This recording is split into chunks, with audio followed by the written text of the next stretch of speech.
தென்னிந்திய திரைப்பட துறையின் ஒரு முன்னோடி திரைப்பட தயாரிப்பாளர், இயக்குனர் மற்றும் நடிகரான டி.ஆர். சுந்தரம் அவர்களுடைய சரித்திரத்தை இன்றைய சான்றோர் சரித்திர நிகழ்ச்சியில் நினைவு கூர்வதில் பெருமையடைகின்றோம். டி.ஆர். சுந்தரம் அவர்கள் 1907ஆம் ஆண்டு ஜூலை மாதம் 16ஆம் தேதி அன்று நாமக்கல் மாவட்டம் திருச்செங்கோடில் ஒரு பெரிய ஜவுளி தொழிலதிபர் குடும்பத்தில் பிறந்துள்ளார். 1963ஆம் ஆண்டு ஆகஸ்ட் மாதம் 30ஆம் தேதி அன்று காலமாகியுள்ளார். சென்னையில் இளங்கலை படிப்பை முடித்த பின் நெசவு தொழிலில் மேற்படிப்பு படிக்க இங்கிலாந்து சென்றார். இங்கிலாந்தில் இருந்தபோது அங்கிருந்த நவீன வாழ்க்கை முறை மற்றும் தொழில்நுட்பங்கள் இவரை கவர்ந்தன. இந்தியா திரும்பியதும் சினிமா துறையில் கால் பதித்தார் டி.ஆர். சுந்தரம் அவர்கள்.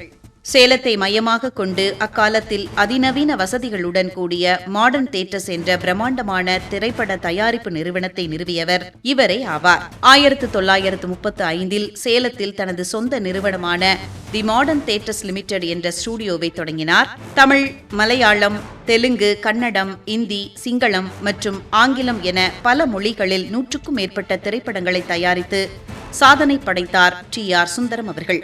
இவருடைய ஸ்டுடியோவில் மிக கடுமையான ஒழுக்கமும் நேர நிர்வாகமும் முறையான ஊதியமும் பின்பற்றப்பட்டன. தென்னிந்திய சினிமா வரலாற்றில் பல முதல் புதுமைகளை புகுத்திய பெருமை இவரையே சாரும். தமிழில் வெளிவந்த முதல் முழுநீள வண்ண திரைப்படமான அலிபாபாவும் 40 திருடர்களும் என்ற படத்தை எம்ஜிஆரை வைத்து இயக்கி தயாரித்தார். பி.யு. சின்னப்பா நடிப்பில் தமிழில் வெளியான முதல் இரட்டை வேட படமான உத்தமபுத்திரன் திரைப்படத்தை இயக்கியவர் இவரே ஆவார். அமெரிக்க நிறுவனத்துடன் இணைந்து தி ஜங்கிள் என்ற முதல் ஆங்கில படத்தை தயாரித்தார். மலையாள மொழியின் முதல் பேசும் படமான பாலன் மற்றும் முதல் வண்ணப்படமான கண்டம் பெற்ற கோட்டு ஆகியவற்றை தயாரித்தவர் இவரே. அத்துடன் முதல் சிங்கள திரைப்படத்தையும் இவரே எடுத்தார். முன்னாள் முதலமைச்சர் எம்ஜிஆருக்கு ஒரு திருப்பு முனையாக அமைந்த மந்திரகுமாரி, சர்வாதிகாரி போன்ற படங்களை இயக்கினார் டி.ஆர். சுந்தரம் அவர்கள். கலைஞர் மு. கருணாநிதி, கவிஞர் கண்ணதாசன் போன்ற பல ஆளுமைகளை தனது திரைப்படங்கள் மூலம் திரையுலகிற்கு முறையாக அறிமுகம் செய்தார் டி.ஆர். சுந்தரம் அவர்கள்.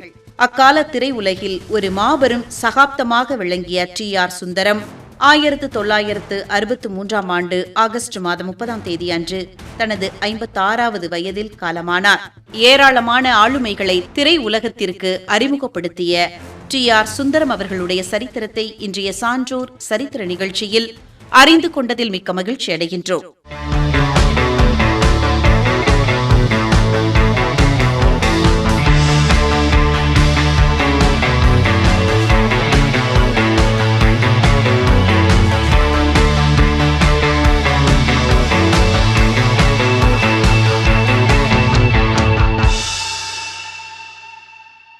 கர்நாடக இசை உலகின் மிக சிறந்த மற்றும் முன்னோடி பாடகியான டி.கே. பட்டம்மாள் அவர்களுடைய சரித்திரத்தை இன்றைய சான்றோர் சரித்திர நிகழ்ச்சியில் நினைவு கூர்வதில் பெருமையடைகின்றோம். டி.கே. பட்டம்மாள் அவர்கள் 1919ஆம் ஆண்டு மார்ச் மாதம் 28ஆம் தேதி அன்று காஞ்சிபுரத்தில் ஒரு பிராமண குடும்பத்தில் பிறந்தார். 2009ஆம் ஆண்டு ஜூலை மாதம் 16ஆம் தேதி அன்று இயற்கை எய்தியுள்ளார். டி.கே. பட்டம்மாள் அவர்களுடைய தந்தை கிருஷ்ணசாமி சாஸ்திரிகள் ஒரு இசை பிரியர். பட்டம்மாளின் முறையான இசை பயிற்சிக்கு அவரை அடித்தளமிட்டார். எம்.எஸ். சுப்புலட்சுமி மற்றும் எம்.எல். வசந்தகுமாரி ஆகியோருடன் இணைந்து கர்நாடக இசை உலகின் பெண் மும்மூர்த்திகள் என்று இவர் போற்றப்படுகிறார். 1932ஆம் ஆண்டு தனது 13வது வயதில் சென்னை ரசிக ரஞ்சனி சபாவில் தனது முதல் பொது இசை கச்சேரியை நிகழ்த்தி அனைவரையும் வியப்பில் ஆழ்த்தினார் டி.கே. பட்டம்மாள் அவர்கள். பெண்களால் பாட முடியாது என்ற அக்காலத்தில் கருதப்பட்ட மிகவும் கடினமான ராகம், தாளம், பல்லவி பாடுவதில் இவர் சிறந்து விளங்கினார். இதனால் இவருக்கு பல்லவி பட்டம்மாள் என்ற பட்ட பெயரும் உண்டு. கர்நாடக இசையின் மும்மூர்த்திகளில் ஒருவரான முத்துசுவாமி தீட்சிதரின் அரிதான மற்றும் கடினமான கீர்த்தனைகளை பாடி அவற்றை மக்களிடையே கொண்டு சேர்த்த பெருமை இவருக்கு உண்டு. திரைப்படங்களில் பாடிய முதல் பிராமண குல பெண்மணி இவரே ஆவார். தியாகபூமி, நாம் இருவர் போன்ற படங்களில் பாடியுள்ளார் டி.கே. பட்டம்மாள் அவர்கள்.